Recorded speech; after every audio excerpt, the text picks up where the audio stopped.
Olá, amigos. Nós hoje vamos falar mais uma vez da educação inclusiva e dos seus desafios, tá? Mas nós vamos responder ao questionamento da Associação Inclusão Educacional, já que eu fui convocado para isso pelo meu amigo Madison. E então, para nós respondermos corretamente, nós precisaríamos ter a íntegra da proposta do MEC, mas ela ainda está em preparação. Portanto, vamos analisar baseado naquilo que foi dito sobre isso pela representante do Ministério da Educação. Tá? Ao terminar de responder, eu vou digitar minha fala e vou publicar no meu blog, para que fique mais fácil para todo mundo entender a minha interpretação. Tá? Lembro que é a minha interpretação. Bom, a Política Nacional de Educação Especial, ela se baseia em 3 objetivos. Primeiro, coibir práticas discriminatórias contra pessoas com deficiência intelectual, mental, física e também o transtorno do espectro autista. Ter como perspectiva todos os estudantes estarem juntos, aprendendo e participando. Vejam só. E terceiro, impedir a escola de reproduzir padrões homogeneizantes. 3 objetivos importantíssimos para a educação inclusiva. Bom, para garantir que esses 3 objetivos ocorram, foi então elaborada a LDB, que é a Lei 9394 de 96, Lei de Diretrizes e Bases da Educação. Foi elaborada a Lei de Proteção ao Autista, Lei 12764 de 2012, e foi elaborada a Lei Brasileira de Inclusão, que nós falamos quase todos os dias, que é a Lei 13146 de 2015. Além dessas, que determinam os objetivos específicos em cada tema, existem as regulamentações estaduais e municipais, especificando as diferentes formas de atendimento a essa legislação básica, respeitando as especificidades estaduais, municipais, ou outras situações diferenciadas. Tá? Elas são as resoluções dos conselhos estaduais, dos conselhos municipais, com publicação de documentos chamados de manual, diretriz, coisas assim. O estudo que eu tenho realizado frequentemente de todos esses documentos mostra até o momento que a interpretação das legislações maiores foi correta, ou pelo menos está sendo correta, exceto em alguns pontos, como, por exemplo, pela introdução de funções específicas do professor regular nas funções do mediador. Isso tem sido feito em alguns estados, como, por exemplo, no estado da Bahia, está na página 89, item 7.1.4 das diretrizes estaduais de educação inclusiva do estado da Bahia. Essa determinação nessas diretrizes deve ter sido estabelecido devido à dificuldade que os professores das classes comuns estão tendo em ministrar suas aulas para alunos com diferentes níveis de intelectuais, diferentes capacidades cognitivas e tudo mais. Um professor de classe comum que se proponha a manter a metodologia que ele sempre usou, ou seja, tradicional, nunca, mas nunca mesmo vai conseguir alcançar os alunos de diferentes níveis de entendimento. Nunca.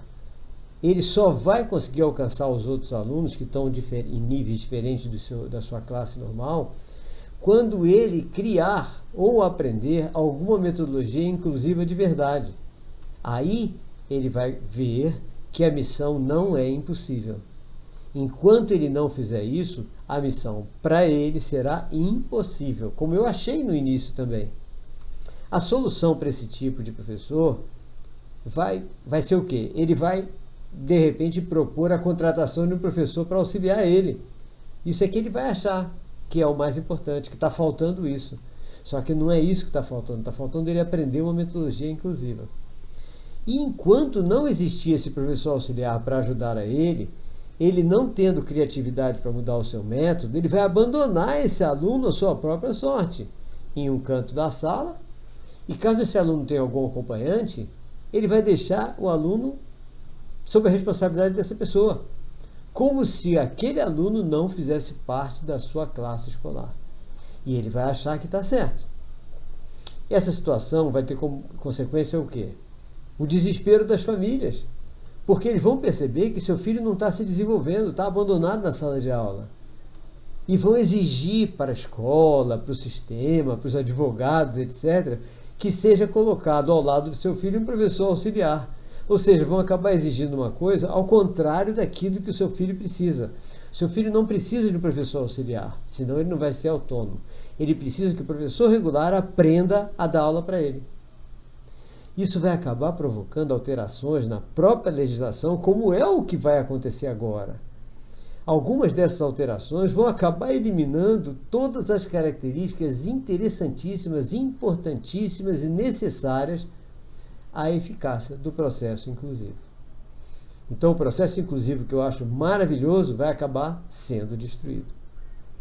E se, para resolver isso, como está acontecendo em alguns estados, alguém resolver colocar o tal professor auxiliar, pronto, está eliminado todo o objetivo da inclusão, que é do aluno se sentir incluído em sala. Qual é o objetivo? Ele tem que se sentir incluído em sala, se sentir com o mesmo professor, se sentir tendo os mesmos assuntos, lógico, em níveis diferenciados de abordagem, porque é no nível dele que ele vai ter que entender aquele assunto. Tá? A Lei de Proteção ao Autista determina no seu artigo 3º, parágrafo único, que, em casos de comprovada necessidade, a pessoa com TEA, incluída nas classes comuns de ensino regular, terá direito a acompanhante especializado. Pronto. Esse acompanhante tem que ser treinado para ser mediador de verdade. Não adianta a lei se não há treinamento. O papel dele tem que ser o de provocar, promover a interação desse autista com o professor regular. E também com seus colegas, é óbvio, né? Não é só com o professor, com seus colegas também. Então esse é o papel do mediador. Provocar a interação do autista com o professor, provocar a interação do autista com seus colegas de classe. Ele nunca poderá fazer o papel do professor, ele nunca pode tirar dúvida do autista. A dúvida tem que ser tirada pelo professor. Se o autista tiver dúvida, ele chama o professor e diz: professor, nós estamos com dúvida. Porque são dois fatores para esse mediador. Fator empatia, ele tem que gostar do autista. Fator colega, ele tem que agir como um colega do autista. Tá? Se ele substituir o professor, o autista vai se sentir diferente e excluído daquela classe. Então vejam que, primeiro, não querem colocar esse profissional. E se colocam, exigem que ele seja o professor auxiliar, o que é completamente prejudicial ao desenvolvimento da autonomia do autista. Tanto não colocar o mediador, como colocar o mediador não treinado para isso. Então, reparem, são muitos os desafios e temos que analisar um por um.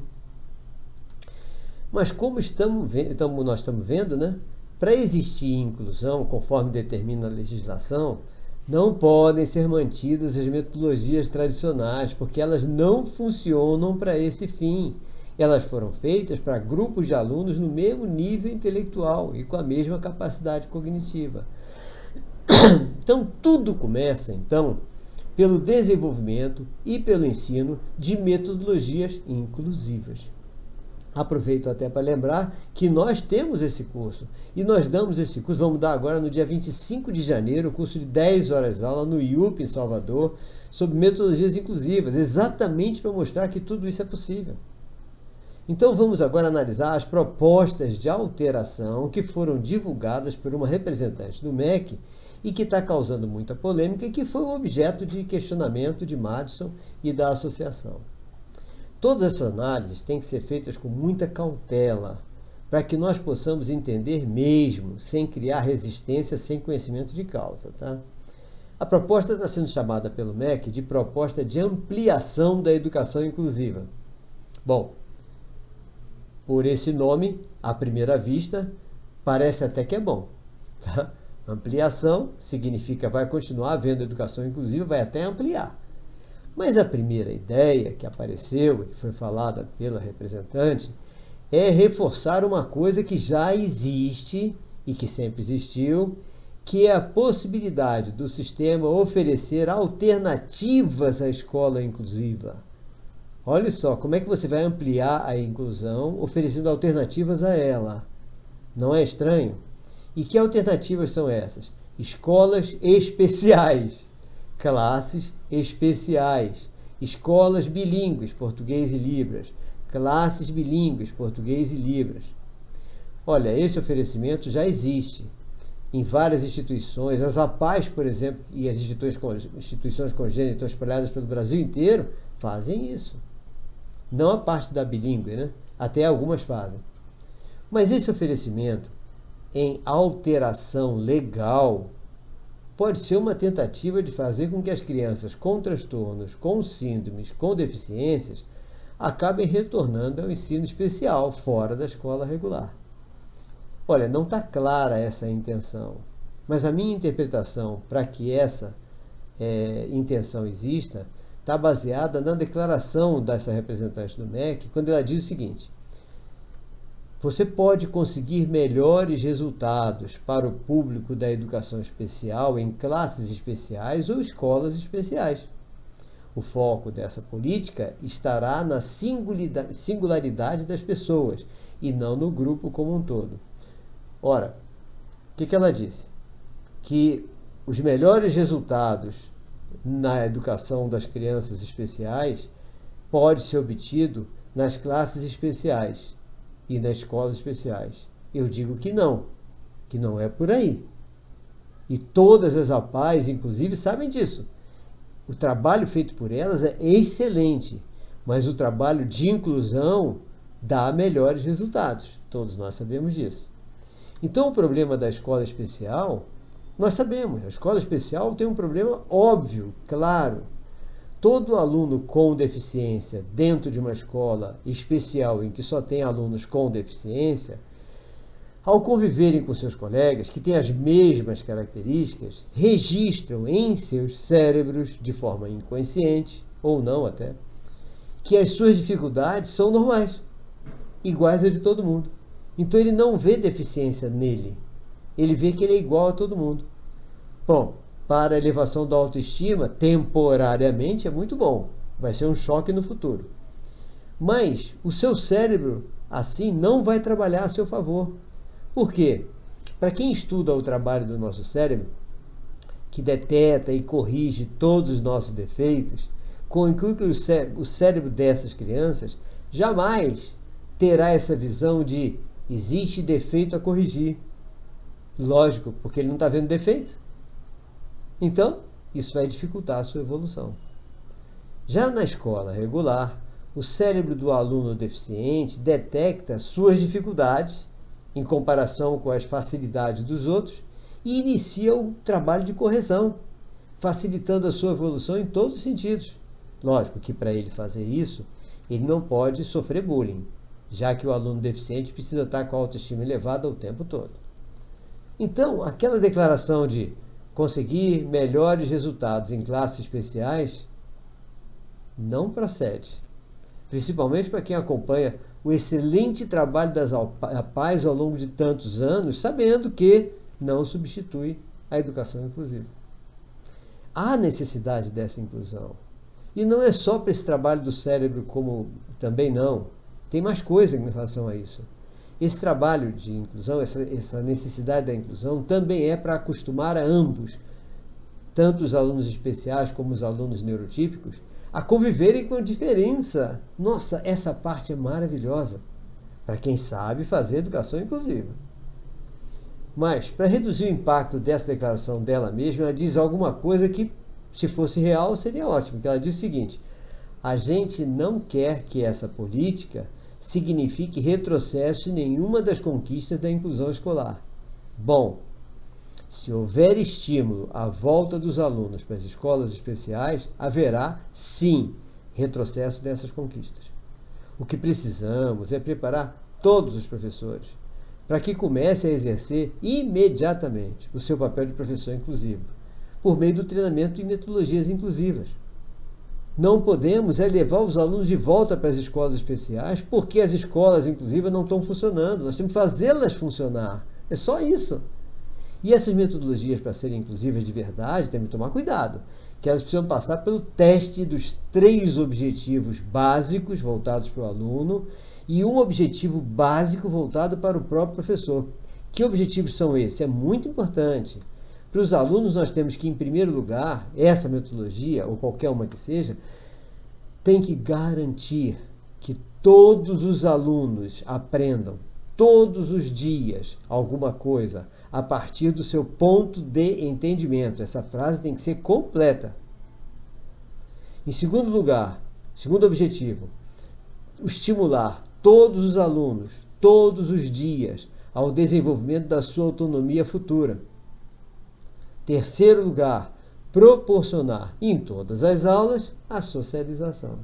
Se nós temos uma metodologia que alcança esses 3 objetivos para os alunos e mais um objetivo para o professor, que é o seguinte: para o professor, ser uma metodologia que deixe o professor como simples mediador do trabalho desenvolvido pelo aluno, que passa a ser o protagonista da sua própria aprendizagem. E, portanto, o professor não terá qualquer estresse. Isso é básico. Vamos, então, aguardar mais informações sobre a íntegra da proposta, que ainda está sendo elaborada, né? Para que, a partir de uma nova análise mais detalhada, com essas bases que a gente precisa ter, possamos tentar interferir no processo e evitar um mal maior. Nós não podemos ficar parados só reclamando. Nós temos que interferir. Então, assim que quem tiver acesso à íntegra das propostas, vamos analisar o mais rápido possível. Eu peço a todos os professores e profissionais interessados em educação que fiquemos atentos, já que algumas mudanças, se forem realizadas por profissionais que não estão vivenciando a sala de aula inclusiva, poderão trazer um verdadeiro retrocesso em uma política de inclusão que ainda não deu resultado, mas é perfeita. E não deu resultado ainda somente porque as determinações da inclusão chegaram antes que os professores fossem preparados para cumpri-la corretamente. Esse é o detalhe. Primeiro a gente deu a ordem e depois disse ao professor: se vire.